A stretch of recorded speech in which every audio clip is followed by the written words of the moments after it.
because I have identified, which is, in my opinion, the biggest reason for the downfall of the Buffalo Bills, right? When you talk to anybody, you will hear one of the three biggest reasons why the Buffalo Bills are struggling, right? You will hear, oh, it's Brandon Beane. He has not constructed a roster that can benefit Josh Allen.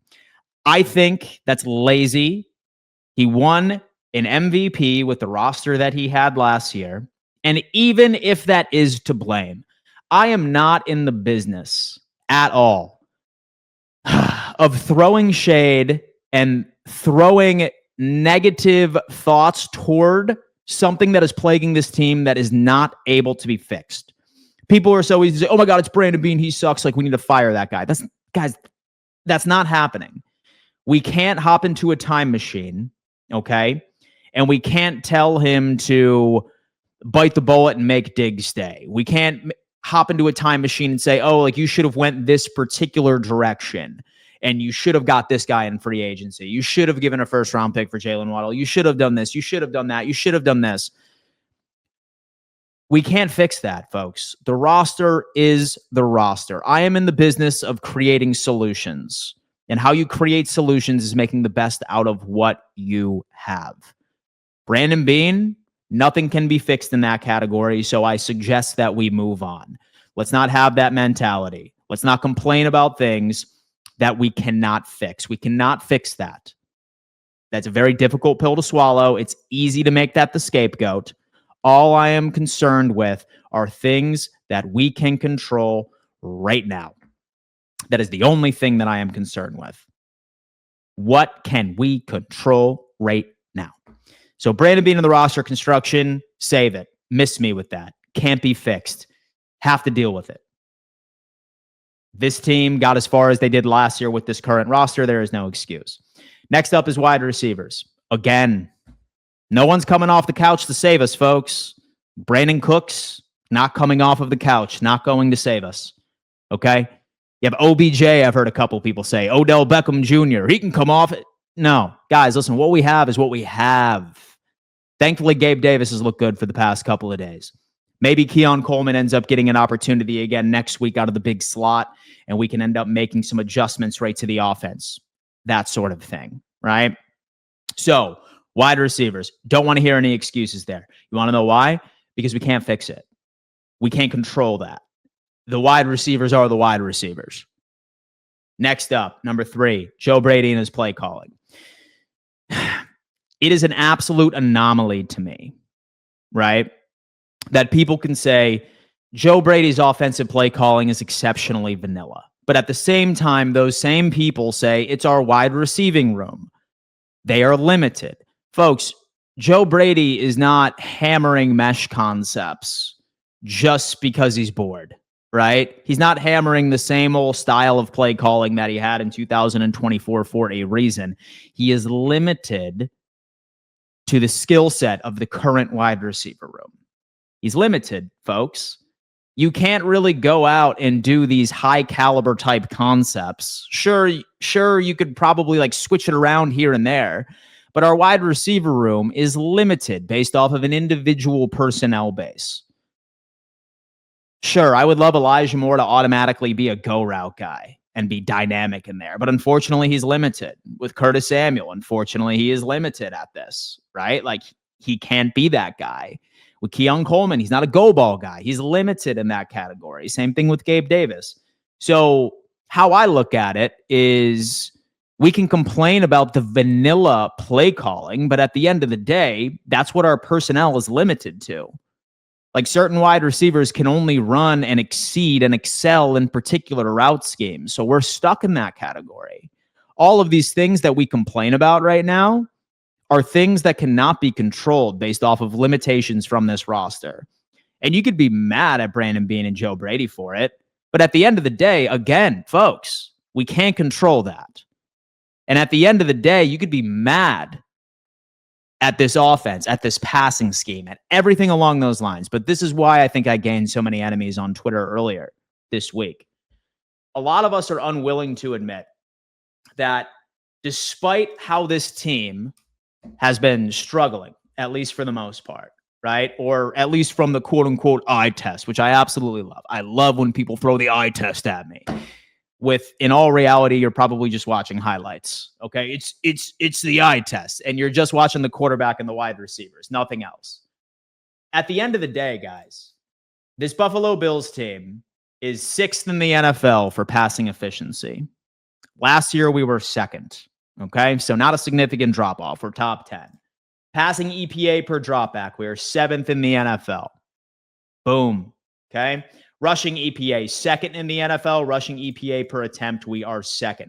We are top 10 in all offensive metrics by a country mile. And for people that are obsessed with box scores, we're going to go team rankings, Bills, real fast. And for people that are obsessed with box scores at the end of the day, be like, oh man, like look at like this or whatnot. You end up going to this. Passing statistics, once again. Okay? Look at that. Second highest completion percentage, 69% in passing. So the completion percentage is there. What about this? Yards per pass, right? Top 3 in the NFL, ladies and gentlemen. Based off of everything that we hear from everybody is that, oh, like Josh, man, like he's just taking things underneath, man. What the hell is going on? Guys, we're 3rd in the NFL. It's just how the offense and the league is going. We're 3rd in the NFL. So everything that people are complaining about is just statistically untrue. It is statistically untrue. And miss me with the whole thing that I love the eye test over data. Data tells a story. If you do not have data to back up your claim and your take, and you resort to, but the eye test, then your take is emotional. It's how it is. And I'm giving you tough love right now, folks. I'm giving you tough love. This is how I speak to my friends. I consider you all my friends. Regardless, we have that. 8.3 yards per pass. It is top 3 in the NFL. And then pass yards per game. We are top 10 at 234.6. Let me tell you what the deal is. And it's right in front of our faces. It is right in front of our faces. The only difference from this year's offense to last year's offense, which was number 1 in points per game, okay? With the same DNA, same play calling, same offensive coordinator, same quarterback. What is the common denominator, folks? I'm going to tell you exactly what it is. Turnover-worthy play rate, 4.8%. We are 31st in the NFL for putting the ball in harm's way. 31st. Last year, we were 12th for turnover-worthy play percentage. Moving on. Interception thrown percentage, 26th in the NFL. 26th. We literally went from the 2nd least likely to throw an interception last year across the league to 26th. Quarterback sack, 21st. 21st in the NFL. We went from number 1 all the way down to 21. But here's the thing. Here's the good thing. Here's the good thing. All of this can be fixed. All of it can be fixed. People have been going out and thinking that I have been turning on Josh Allen. No, not at all. He's the best quarterback on the planet, if you ask me. I love him. He's my favorite quarterback ever to wear a Bills uniform, even over Jim Kelly. And I think that he is an animal. And I think that sometimes he's such an animal and he's such a dog that he gets bored with the Joe Brady offense. I do. And so I think that he gets bored with the Joe Brady offense, which makes him be sporadic a little bit more, which makes him want to be the hero, which makes him want to take a 20-yard sack downfield rather than just taking like the quick check down or something along those lines, or like the under. And that's okay. I'm glad that he has that in him. But it is so clear, folks, that the problem with this team is that we have just seen a significant uptick in coughing the football up. Like, you look at every single one of the games that we lost, folks. Imagine if we didn't turn the ball over once. Probably would have won each and every single one of those games. Each and every single one of them. 3 turnovers against the Falcons, 3 against the New England Patriots, 3 against the Houston Texans most recently. It's a trend, guys. It's a trend.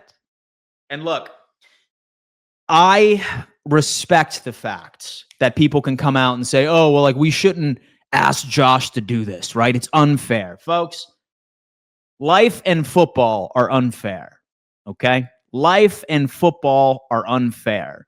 Yes, it's unfair, but we are in the business of solving problems, creating solutions.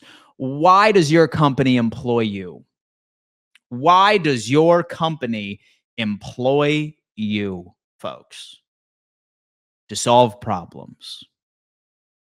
Solve problems. Your boss holds you accountable regardless if you have no resources whatsoever. For those of you that may be in tech sales, for example, right? Or let's say that like you're a bartender or something along those lines, right? Say, for example, we'll start off with so the bartender example. Say, for example, you're a bartender, you're super busy, but your restaurant doesn't offer you a bar back to help you out in the back. If you're continuously messing up drinks over and over and over and over and over again, even without a bar back, that boss is going to fire you. It's unfair. Yeah, for sure. But it's how the world works. They want to bring somebody in that provides solutions to make up for their lack of resources, right? Same thing with tech sales, for example. Say, for example, that you are an account executive for a startup technology company. Maybe you don't have enough budget to hire a BDR, somebody that creates sales calls for you, and you are drowning and you are not hitting your sales quota. That CEO is not going to take your excuse as, oh, sorry. Oh, but hey, listen, like I don't have this, I don't have that. I have no resources to make me successful. They don't care. So how I look at this is, well, Josh needs to clean up the turnovers. It's just how it is. Like he needs to clean up the turnovers. And that completely shifts the trajectory of this offense. Bar none, zero questions asked. Has to. Just has to clean up the turnovers. Just make better decisions, man. Do what you did last year. I understand this roster is limited. It's how it is. It's how it is. And so the Kansas City Chiefs are going through the exact same issue with Patrick Mahomes. They ask him to do a lot for that team because that's what happens when you have a quarterback that really accounts for over 20% of your overall cap. We need problem solvers here. So if Buffalo wants to go on a run, especially in the playoffs, and thank God Josh Allen statistically is a great quarterback in the playoffs. He saves his best ball for the playoffs. I still believe he's got it. We got to clean up those turnovers. Minus the turnovers, we would be having a completely different conversation. If we didn't cough the football up 3 times against New England, we would have won that game. If we did not cough up the football 3 times against the Houston Texans, we would have won that game. If we would have not coughed up the football 3 times against the Atlanta Falcons, even with all of the sacks, we would have won that game. It's how it is. It's how it is. It's as clear as day. And beyond me, I have no idea why people are not acknowledging this simple fact. It is so clear. It is clear as day. It is clear as day that the problem with this offense is turning the football over. Is what it is. Anyway, right before we end up getting into the playoff side of things, let's go ahead and hit the chat here for a hot second, and let's get into situation. Yes, compared to all the running backs the Bills have had. Guys, do me a favor and hit that. So do me a favor and let's drop into the question and statement segment. Say that you have a question for me. Just hit Q : and then whatever you have to say afterwards. That way I could easily decipher between people talking amongst themselves in the chat and things that are directed toward me. I would be very interested to see what you guys need to see. Let's see what we got. We have Dr. Alexander the Great. Blame the idiot GM. But then again, what's the point? So we can't control that. Look, how I look at my life is this, right? And maybe I put myself at a way high, maybe I put myself at a very maybe I put myself at a way too high of a standard because in life, I'm the kind of guy that always says it's my fault for anything for all of my mess ups, regardless of the outside factors. I don't focus on things outside of my control. And there are several things outside of the Buffalo Bills' control right now. Number one, it's quality of wide receivers. Number one, it's the GM. Number one, it's the head coach. You can blame them. That's easy, but that's lazy. You are accepting defeat. I hope that our team doesn't feel that way. What they need to do is focus on what they can control. So the GM, the head coach, and the wide receivers, the whatnot, let's start focusing collectively on what this team can fix. And what this team can fix is cleaning up turnovers. It is a very simple fix. Very simple fix. Just take care of the football. As far as play calling, we are limited based off of the wide receivers we have on this team. Okay? I refuse to believe that Joe Brady is just like limited in that capacity. Play calling is based off of the type of wide receivers we have in this room, and we are capped based off of a talent level. It's easy to put blame, but what I am in the business of is finding solutions. Guys, also need to give a giant shout out to our good friends over on Sleeper. Sleeper is bar none the number one player prop platform on the market today. I was a big winner this previous week by selecting a couple of wide receivers and running backs that hit their projections by a significant margin. JSN, easy as pie wins. CeeDee Lamb, George Pickens. I walked away a big winner. And the good thing is that you guys can be too. You could be rewarded for being right on your football takes. All you need to do is sign up for Sleeper, and they ultimately end up giving you a free $20 just for hitting that link in my description, and are matching a $100 deposit all the way up to 100%. So shout out to our friends over at Sleeper.